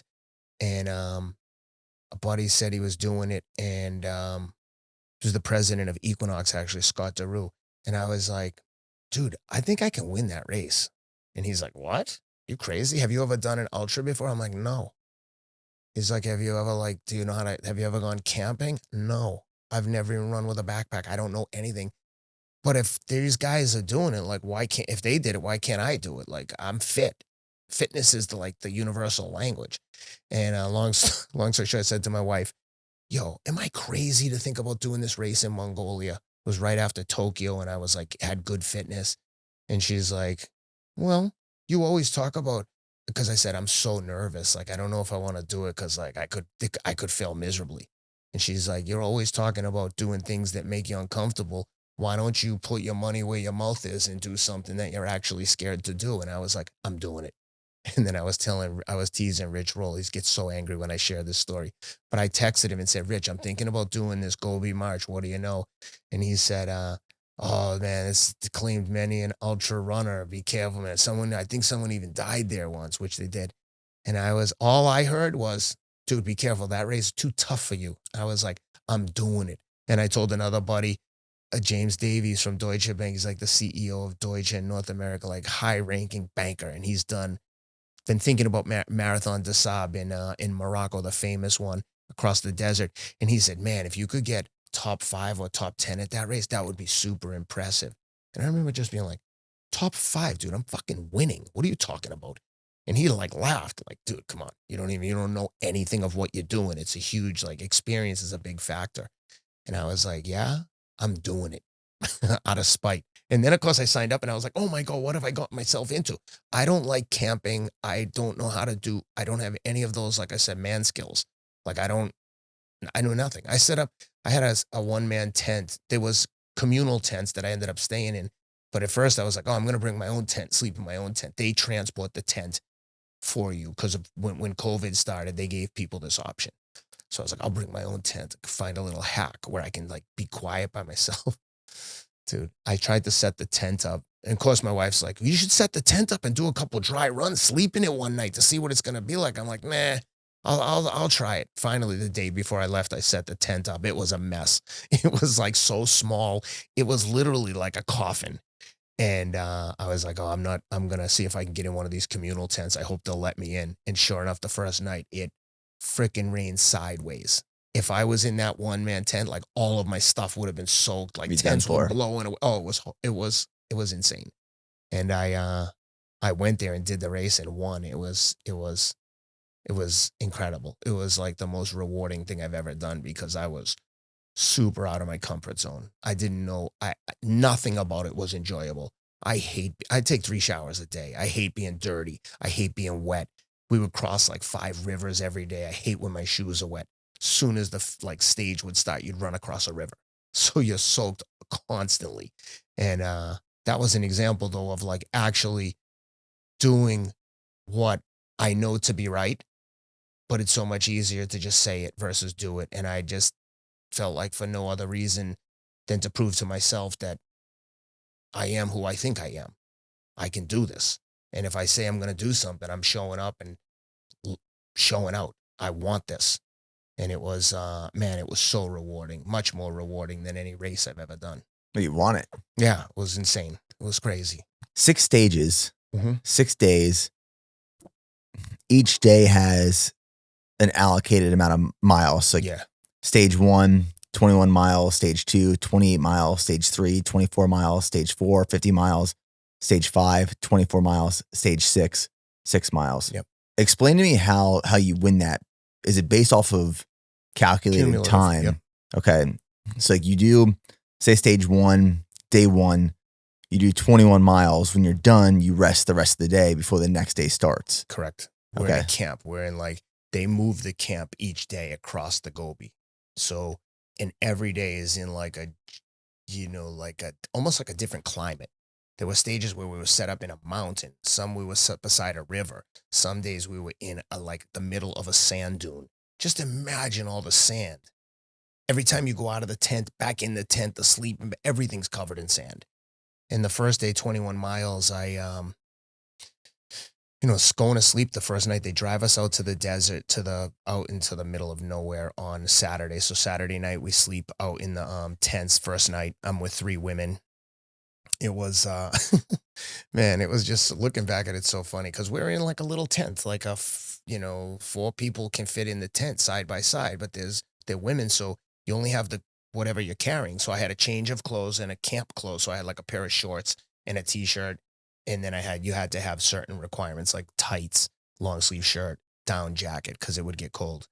And I remember that first night I was like, hey, girls, I'm going to change out of my race stuff or out of my camp clothes to get ready for the morning. So I'm going to stand over here and just change. And by the second or third day, they're like, Ken, you don't have to tell us anything else. Do what you got to do. Like, no one's looking at you. And I'm like, I'm just trying to be respectful. But it was as close to being like a military operation without being in the military. It was like everyone was all business. There was no like mucking around. It wasn't like, hey, let's play freaking cornhole tonight at the campsite.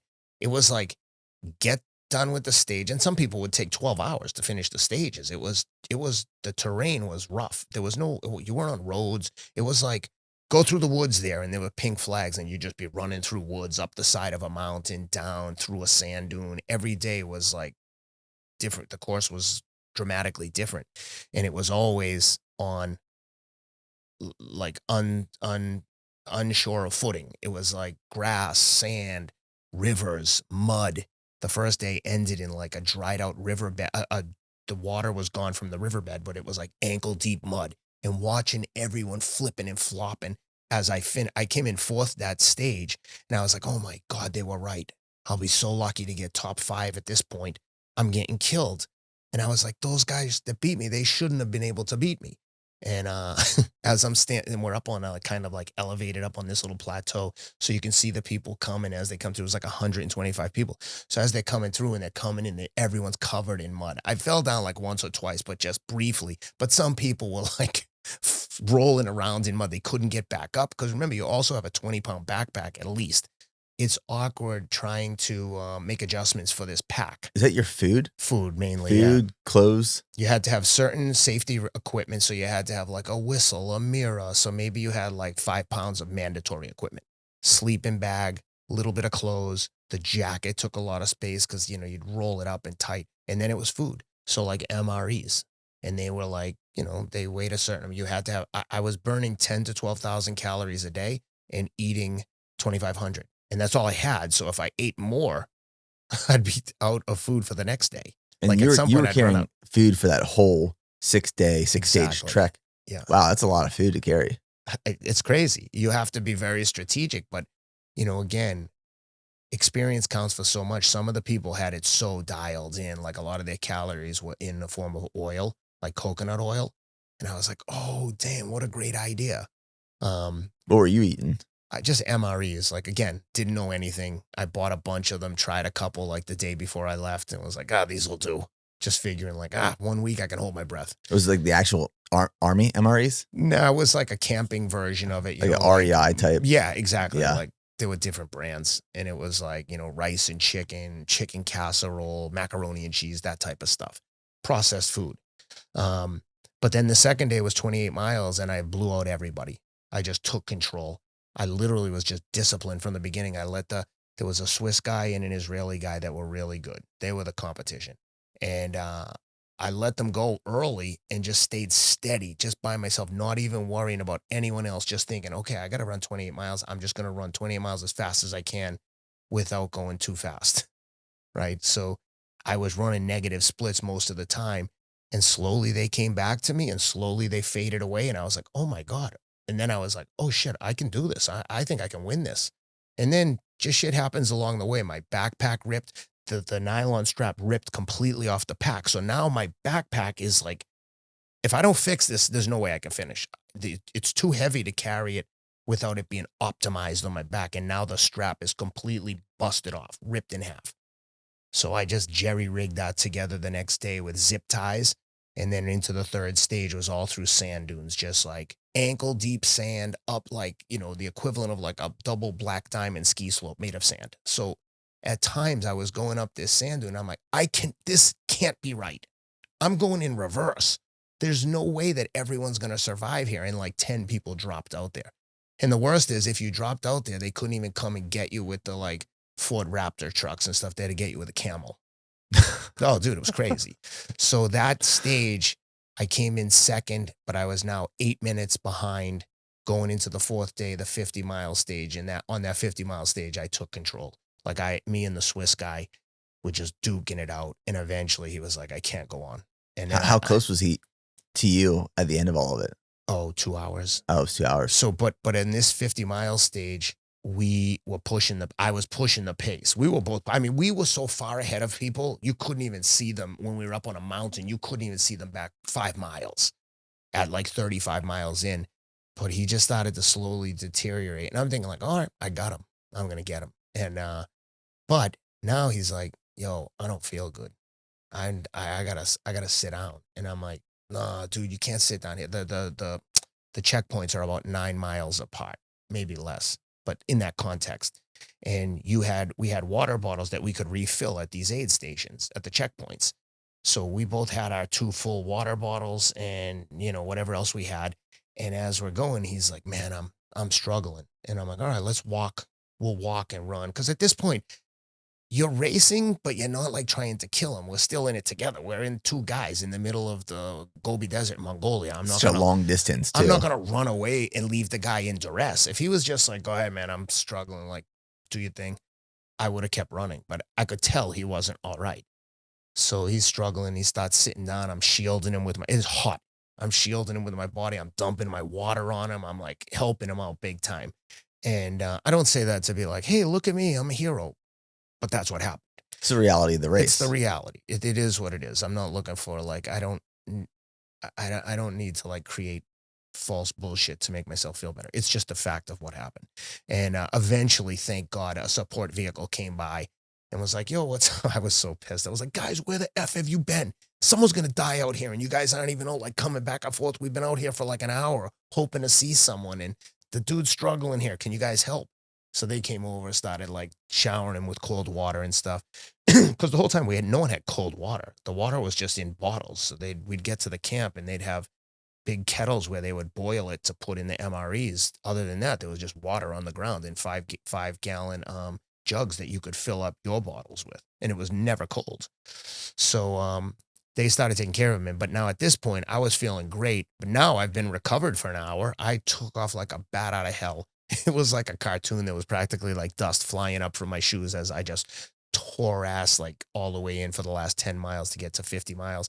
And at that point I had maybe a 90-minute lead and it was like magical. I was like, man, I did it.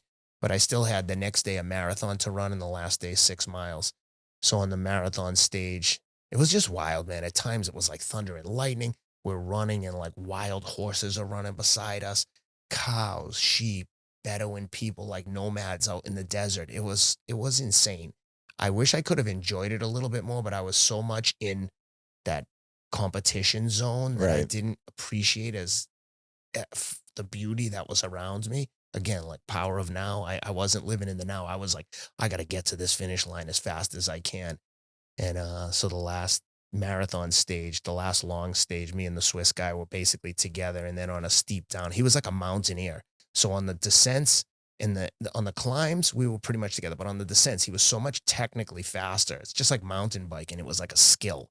And he got a little bit away from me on the downhill with a mile or two to go and beat me by like a minute. And but at that point, there was only a 6-mile stage left. And it's funny. I was like trying to stay focused the whole time through the finish because there were so many things that could go wrong. And there's a South African guy, Killian Ryan, he says to me on the last day, like, dude, you did it. You got a 90-minute lead. It's 6 miles. You can like walk. You won. You're going to let someone else win this stage? I was like, absolutely not. Why would you? I go, why would I disrespect the leader's jersey and everyone else by not giving my effort? I'm racing to the death. Like it's on. And then really the only guy that could really run with me was the Swiss guy. And dude, we got into a freaking drag out brawl. We were sprinting through the town.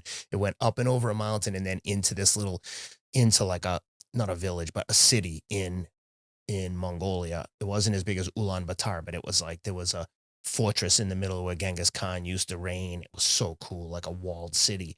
And we were just running through this like little city. It kind of looked like a scene from like Kabul, like Iraq or Afghanistan, where it's like you see the little town and it's like just a town in the middle of the desert. So we were just tearing through the town, and I just got a lead on him and just kept it and ran into like the fort, I guess, with the lead finished. And I was like, oh, thank you, God. And they had pizza and stuff there, and it was like, Heck yeah. Oh man, the feeling of relief was insane. I couldn't believe it. I can't believe it now talking about it. I'm like, holy shit, I did that. I just feel like I was so out of my element. Like I had no business winning that kind of race. I don't have those kind of skills per se. I was never like an outdoors person. Even watching it in real time as you were doing it on social when it was being documented, just seeing you running with like a pack and hiking boots and a hat, like a big, like a bucket hat. I was like, this just looks so different. But I was never like, Ken's not going to win this. And it's like, you could tell like you were so focused on the mission, on the win. Yeah. An ultra marathon is something that if people want to get out of their true comfort zone, half marathon, full marathon, yeah, it's going to be challenging. But an ultra, especially a longer distance ultra, so much can go wrong. Oh, yeah. Like you are truly adapting on the fly. How are you going to monitor and handle nutrition? What happens when your stomach turns? Your feet are like getting absolutely destroyed. Your legs are heavy. You're in and out mentally and emotionally, highs and lows. So if someone truly wants to be challenged and put themselves through a level of discomfort, it's like, go sign up for an ultra. Go sign up for, the Gobi Desert. I would never do it again, but I highly recommend doing it. I'm glad that I went there and won, so I don't have to feel like I got to go back and right or wrong by, coming in second and being like, oh, I was so close. But to your point, part of the beauty of that race is knowing things are going to go wrong. So when the backpack ripped and I zip tied it and then it ripped again, I basically cut a hole through the bag, pulled the strap through, tied a knot. And when I got to the next stage, people were dropping out left and right. And the worst part is when you drop out, there's no escape hatch. There's no emergency exit. You're with the traveling circus until it's over. The whole race. Yes. So like you don't have to race, but you're sleeping in the tent and going from stage to stage. Like you can volunteer or you can just be a passenger. Oh, that's miserable. Miserable. I would like, dude, you'd rather be dead than like have to drop out and just ride in the bus and watch everyone else compete. And the other thing is, like you mentioned how your feet getting jammed up. The first day at the medical tent, the first day, second day, I would go by the medical tent just walking past, and the people's feet looked like they had walked on hot coals. They were so, destroyed. I'd never seen feet this messed up. But I couldn't help but to look at some of the people, and this is one of those things where my wife, why don't you just mind your business? I'm like, I couldn't help it. I'd be like, did you train? This is so irresponsible. You just showed up with no experience and your feet are destroyed. Like, how can your feet be that jammed up if you've been training to do this? It didn't make any sense. It was like they just turned up and were like, oh shit, there's a race tomorrow out in the desert. Can I get in? Like, your feet clearly aren't conditioned to do this. Like, dude, no skin left on the bottom of their feet. After like 21 miles. And after 21, yes, but after 28, after the second day, they were really messed up. Keep in mind, listen, I had chafing all over my neck and back.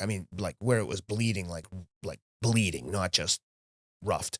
So I took tape, like elastic, thick tape that the doctors had, and I sprayed adhesive onto the cut, which was incredibly like painful. And then I just stuck the tape right onto it. So like I didn't take it off until the race was over.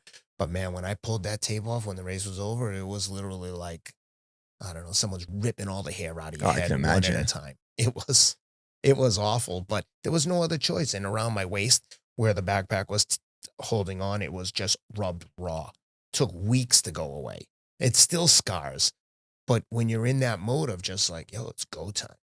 Yeah, I'm bleeding, but it is what it is. And I fell down the second day when the bag ripped. I fell down and like I cut my elbow real bad, but I didn't know. So as I'm running, I must have been like wiping the blood off my elbow unbeknownst. It was like dripping down. And then I must have been touching my face. When I came through, they were like, oh my God, what's wrong? Because I come through like, yes, I won.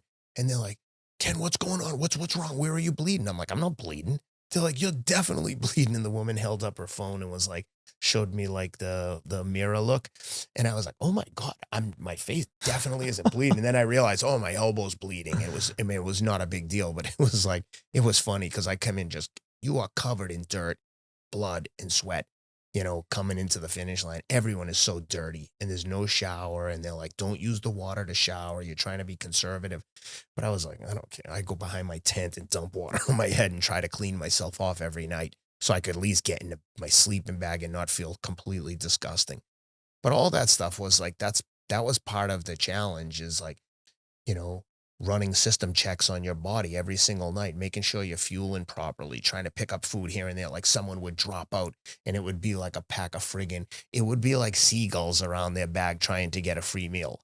And inevitably enough people dropped out where I was able to pick up a meal here, a vacuum sealed bag of sardines from another guy that like, I'm like, oh my God, like I'm not necessarily a sardine guy per se. I would never think to buy that and have that for a meal.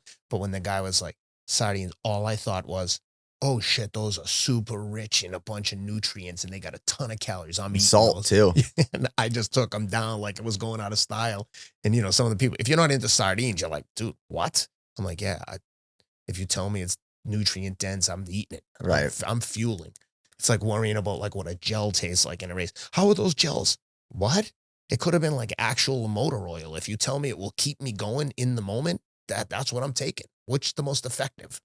That's the thing with doing things that are challenging and hard and uncomfortable is people love the concept and the idea of it. Yep. And then as soon as you get into it and you have to assume that there's going to be collateral damage along the way. Oh yeah. You're going to fall. You're going to be bleeding. Your stomach's going to hurt. Your feet are going to hurt. But so many people, as soon as the collateral damage, which is assumed, starts, it's like, I'm out.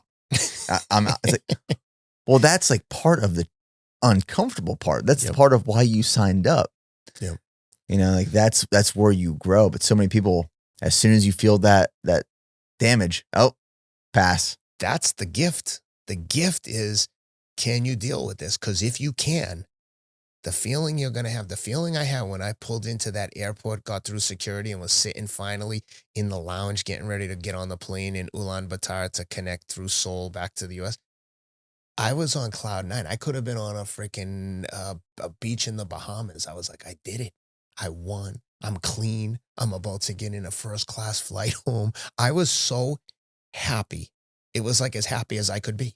I was like, I did it. I accomplished all the goals. And while it was happening, like you said, I've got cuts here. Every time I start to sweat, it's burning everywhere because I've got open like sores everywhere from all like chafing. But that's the gift is like, that's like literally, and again, I just said, I hate being wet. I hate being dirty. But when that stuff's happening and you're in the fight, it's like, I'm alive. Like I'm doing it. I'm like squeezing every ounce of juice out of this lemon that's life. I'm doing it. I'm living. And that's kind of how I feel about all this stuff is like, man, there's so much cool shit that you can do and so many cool experiences that money can't buy this. Money cannot buy the feeling of doing last man standing. Money cannot buy the feeling of running a 2:48 marathon in Buffalo, like, or the feeling of winning a bodybuilder show. You can't buy that. Those are the things that matter in your life. Having an awesome family, having a relationship that you're proud of, all the things that you want in your life are free. And I know it sounds cliche. This guy's full of shit. I can hear the haters already, but it's the truth. I guarantee you, if you ask someone who's rich when they're sick, would you give up all the money to be healthy? 100% of the time, they're going to say yes. When you're sick, You know, the expression, a rich man has a million problems, a sick man has one. All you have to do is be sick for a few days to be like, holy shit, am I lucky to have the things that I have? So to not be like using this body and this life to like challenge yourself and experience these things, you're like leaving so much on the table. There's so much cool shit to do if you can just get over this fear of failing. If failure wasn't an option, if failure wasn't a potential outcome for doing that race, then I wouldn't have been doing a race. I would have just been going on a hike with a bunch of buddies. And that's not challenging. Like I can do that tomorrow. The gift in doing these challenges is that it's testing yourself against others. And it's, for me, going there and trying to win these events. It's not all about winning. Don't get me wrong. But that's what forces me to see, how good can I do this? How fast can I do this? I don't have to win, but I want to. And I just don't understand when people don't have these kind of things on their calendar or on their radar, what they're doing with all their time. I just feel like they just don't realize what kind of experiences are out there if they're not out there like pursuing these things and challenging themselves.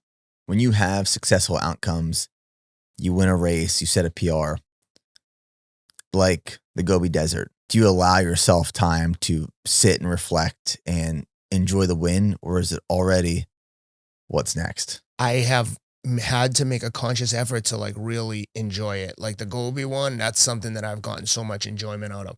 When I think about it, when I'm by myself, even when I think about it right now, I'm like, man, I did it. I'm so proud of myself. I'm like, I really am. But a lot of times, unfortunately, as you know, the losses sting so much more than the wins create happiness. It's like the losses are so much heavier. It's like I was telling you earlier, if there's 200 wonderful comments under an Instagram post, the only one that I see is the one asshole who's like making crazy accusations or trying to disparage me in the comments. And I always think like to the haters, I'm always like, man, your parents must be really proud of you. Like, hey guys, look at this comment I left. I shit on this guy I don't even know on the internet. Look at the comment I left. I told him what a loser he was. I'm like, dude, if you called me and said, Ken, look at all these shitty comments I left for someone, I'd be like, dude, are you all right? Why would you even waste your time leaving a negative comment? Like, move along, unfollow, keep it scrolling. It's crazy to me. So I've tried to do a better job of like tuning out the noise so that I can enjoy the accomplishments and the wins without worrying about what other people think about. Yeah, you won, but XYZ. I'm like, this fucking guy. Some people, I could walk on water and they'd tell me I can't swim. So at some point you have to like have thicker skin, and I'm guilty of that myself. But like I was saying, it's like with the wins, the losses sting a lot more like the shitty comments on Instagram, but it shouldn't be that way. And I wish it wasn't. I mean, it's unfortunate. For me personally. Yeah, it's unfortunate. I think about this often. People need to poke holes in others to feel better about themselves. And I think it's been hard for me to experience this as I've built a business and a personal brand over the last decade, because I try to put myself in their situation. And for me to have to go on someone's post and write something negative or pull someone apart and down, that would take so much effort and so much hate out of my existence that I don't personally have. I can never imagine myself doing that. So when I see somebody commenting that, I assume that it's someone like me with my same mindset and perspective. So I'm like, man, I must have really did something wrong to piss this person off. That's the thing though, is because we feel this way, that when someone says a negative comment, I'm like, holy shit, I would never say something like that. So I wonder what's going on. Someone left a comment the other day that said, I'm in your age group now, mother effer.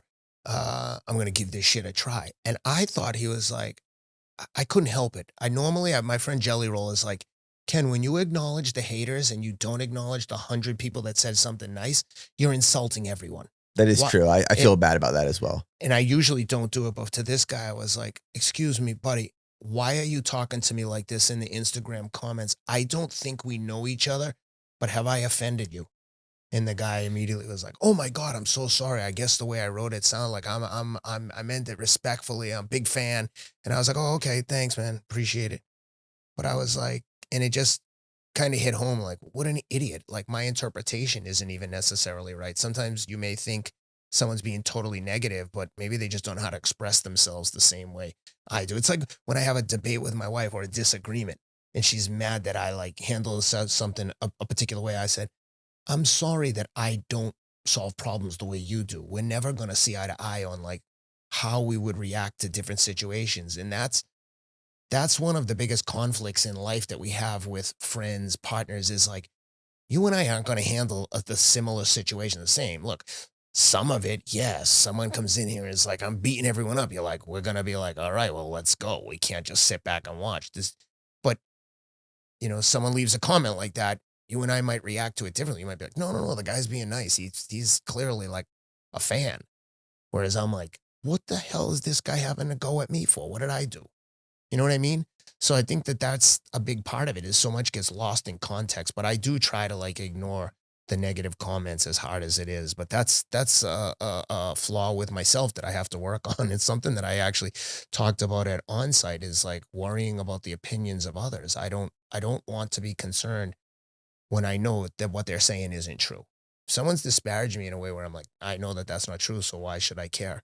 I mean, it's so hard to read like emotion through Yeah. text on social, and it's what makes like the communication aspect hard. Is like, I might write something, and in my mind, as I'm writing it, I'm saying it with like I'm being funny, but Yeah. it comes across as like arrogant. It's like I'm laughing as I'm writing it, and the person who receives is like, "Dude, what's wrong with you?" I'm like, "Oh no, man, I was just joking with you." Like, Yeah. did you not read my mind? That's Like- it. That's a great point. And my wife will say, sometimes I'll post something about the kids and she'll be like, "The way you're writing it, I'm just telling you from like a third party. It's almost like, look how great my kids are." And there's a lot of times I'll do something, ask her, and she's like, "No, I wouldn't." And then I take it down because I'm saying it kind of like as a goof, like kind of like in jest, like, "Look at these little bad boys doing this." And I do this sometimes, but then I don't, it's not being read in my tone. And sometimes I'll post stuff like that with my own content of like, "Win or die trying." And I might say it like, kind of like, "Oh yeah, dude, win or die trying." But I think sometimes when people read it, it comes across very aggressive. Yeah. And I told Rich this when Rich Roll was like, "Oh, I didn't want to meet you because you just came across as super aggressive." I'm not doing that intentionally. I'm not trying to carry myself like like a killer.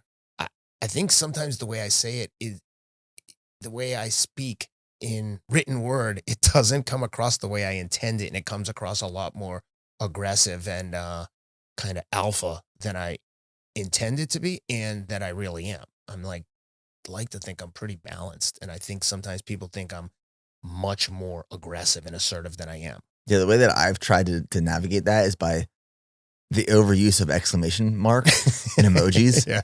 So I'll text my one friend, Nikki Cass, add these exclamation marks in there. And then he'll send me a voice message back repeating what I said in the way that he reads it. Like, "Hey man, what's up?" Is "Man, that man, the kid on Instagram? Yeah, He's funny, yeah. right? Yeah, he's funny. Dude, he does the Italian, imitates his dad. Yeah, dude's hilarious. Oh, that guy is funny, man. Yeah, so like he'll send me this voice message, just like giving me shit. I'm like, "Nikki, like I just add these exclamation points, so I'm trying to show you that I'm interested in the conversation that we're having, and I'm enthusiastic, but I'm not overly excited." Yeah, that's funny. I have to give you credit because I do this a lot. Like when I see social media personalities and influencers, my default setting is to immediately dislike them. And I don't know why. Maybe it's like I'm jealous that they have a social media presence that I don't. But like my friend Matt Choi is a perfect example. I have a lot of runner friends that are like, "You're friends with Matt Choi?" I'm like, let me guess. You don't know him, but you don't like him because he's on there making noise on social media. By making noise, I mean making moves. Like he's out there. And you're like, yeah, he just comes across like like anyone who's talking to the camera can easily, someone who's insecure like me can be like, "Oh, they're so narcissistic and they think that they're important and like anyone cares about their message." Then you get to know the people and I'm like, no, no, no. Matt Choi. And same with you. I'm like, dude, these guys are awesome. They just have the confidence to put the message out that they want to share. They have the confidence to share the things that I should be doing myself. And I'm leaving money on the table by not being able to do it and get over my own insecurities. And as a result, people that are insecure like me can't see through that unless they know the person personally, which is unlikely that they're ever going to get to know them if they just keep up this wall of like disliking people that are like doing impressive things, even if it's on social media. Social media gets a bad rap, but I think it's the great equalizer.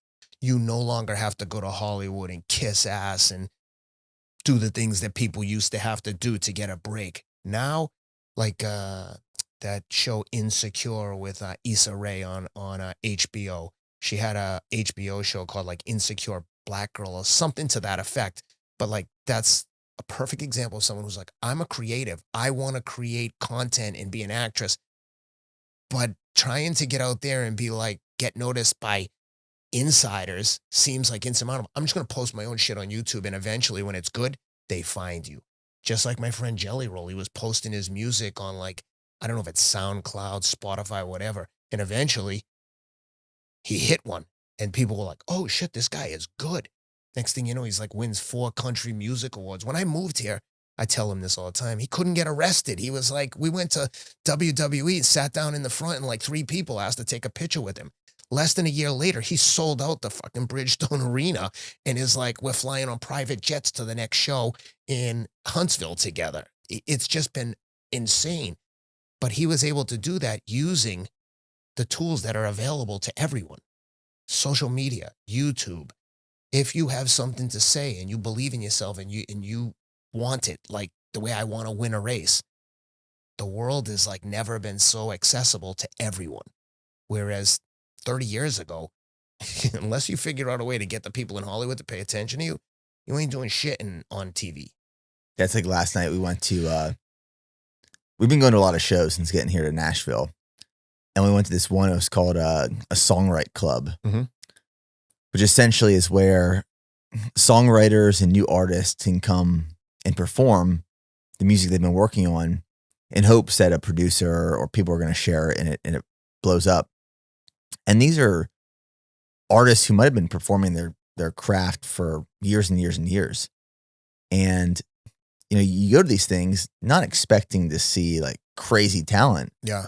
We went last night and it was like extremely talented artists who don't have huge platforms, who don't have huge record deals, but they're putting themselves out there and they're showing up and they're trying, and like, you know, they're going to get discovered because the right person sees it or the right video takes off, but it's through repetition and repetition and repetition. That first song, the first video might not hit, but you know, video 100, song 62, like that one might hit. So it's putting in the reps, it's putting in the work, and then allowing these platforms to create exposure that we didn't have years and years and years ago. And when people see you doing that, though, it's like, it's so accessible. But when people see you doing it, they're like, why am I not doing it? And they start to hate what you represent in them. They hate about you what reminds them of themselves. And like your buddy Nicky Cass, a perfect example. Like that guy could have been, you know, pick any white collar job, like a salesman at Xerox, and just been the funniest guy in town. But because of social media, we know how freaking funny this kid is. And he's literally created a career for himself. I mean, with the following he has, he probably makes a good living just on social media. I mean, he's good. He's funny. And without that platform, I'm sure someone like him would have figured out a way to get in front of an audience regardless. But that social media platform just allows him to get in like immediately. As soon as you stop posting that, people start sharing it. It's like, it has like a snowball effect. And I just love that we're in that stage in like media or technology where everyone can have a fair chance. There's no excuses. If you don't put something out there, you shouldn't be surprised about the results you don't get. The opportunity is truly unlimited right now. Yes, 100%. And that's scary to people. Me too, because when I think there's so much opportunity, why am I not a billionaire? It's like if you get caught up comparing yourself to others, it's easy to like get caught in that vortex. You have to just appreciate what's available and lean into it and figure out what it is that makes you happy. Because chasing, you're either working on making your own dreams come true or someone else's. There's this author that I love, Arthur Brooks. And he has a book that was very powerful for a part of my life. It's called From Strength to Strength. And he writes in the article, or The Atlantic. He has an article in The Atlantic that I love reading. But his happiness equation, he also teaches a class at Harvard on happiness, and it sells out every semester. The happiness equation is enjoyment plus meaning plus satisfaction. Now, enjoyment is not pleasure, but it's an intersection of pleasure and higher consciousness. Meaning is purpose or significance. Satisfaction is the balance between what we have and what we desire. Yep. I think a lot of things we talked about, like today, are all encompassing around those three things. Yeah. But you have to have those ingredients: enjoyment, meaning, and satisfaction. If one's out of balance, you might lose part of that level of happiness. But like, we don't see in any of those things, materialistic goods. That's right. Money, status. Those don't bring happiness. Nope. It's the purpose and meaning and enjoyment of what we do with our lives. Well, you know, they did that longevity study at Harvard, like the if someone just studies longevity study, Harvard, you'll see like they measured all these different metrics over like 100 years of people in Cambridge, Mass, at blue collar, Harvard grads, like a cross section of the society. And they found that the key to longevity, to live in a long, healthy life and happy life, was community, having relationships with other people. It's very accessible if anyone wants to like check this. But the key takeaway was that people who had a strong sense of community, strong family ties, and had a lot of relationships lived a longer, healthier life. That was the key, more so than access to medical support or healthcare, diet. Everything. Community trumped everything. With regards to what you were saying about pleasure earlier, it's like man without purpose will distract himself with pleasure. I think about that often because I lived that life for a long time. I would distract myself with getting high. It was like an artificial, short, euphoric window that I could have a few times a day. The problem was the periods in between the euphoria were so far down deeper in that depression hole that I was in before I got high, and it just became like a vicious cycle. And now, not only was I still having to deal with all the emotional turmoil that got me to start using drugs, because I wasn't taking drugs to get high. I was taking drugs to escape the way I was feeling in hindsight. And now I not only had to fix what was wrong with me to begin with, but now I've got this effing addiction problem that isn't going away on its own. And like these kind of drugs, you don't just stop taking them and you're Gucci. Like I'm addicted to these drugs. Like I'm going to be sick for like the next 2 weeks. And I mean, really sick. And, that's, like I said, when you don't have a purpose and you don't have a higher calling and some direction in your life, you distract yourself with pleasure. Yeah. Well, Ken, I appreciate the time today, the conversation. Absolutely motivating and inspiring to follow on social, and just seeing you get after it and kick ass. And I'm just waiting for the day you run a sub 2 hour marathon. You're probably gonna be like 70 years old and like crushing sub 2. So I'm ready for it. Yeah, I wish. Well, thanks for having me, man. I'm happy that you're here in Nashville. I'm looking forward to spending some time with you and your wife. It's nice to have some more members of our tribe. It was me and Todd Anderson and a few other guys like Andrew East and Eric Decker. It's nice to have another like-minded ass kicker in town. So welcome to Nashville, and thanks again for having me. It's like a huge honor, honestly, to be here. Yeah, I just got my sauna installed. Cold plunges on the way. I was at Todd's house like 2 weeks ago doing contrast. So once my whole setup's in, I'll have the whole crew over and we'll do some hot cold. Let's go. One of the nice things about being here is it's such a small place. Like we went to the UFC fight a couple weeks ago, me and Todd, and he's like, "Hey, my friend Walker is coming." And I'm like, "Okay, cool. Hey, this is Walker." I'm like, "Oh, what's up, man?" Chilling, hanging. And either Todd or Walker posted a picture of us and tagged me. My phone blew up. They were like, "Dude, you're with the captain of the Nashville Football Club, like the local soccer team." I'm like, "We have a football team? We have a soccer team?" And they're like, dude, that guy's like a superstar. He's like playing against Messi. I was like, oh my God, I'm so embarrassed. Next time I saw him, I'm like, dude, I didn't realize you were on the football team. I'm sorry. I must seem like an idiot. He was like, oh, no, it's all good. It was refreshing. It is a small town. Yeah. For sure. It's cool, man. It's real cool. But anyway, thank you again for having me, and looking forward to spending some time with you in Nashville. Thanks, Ken. Appreciate you.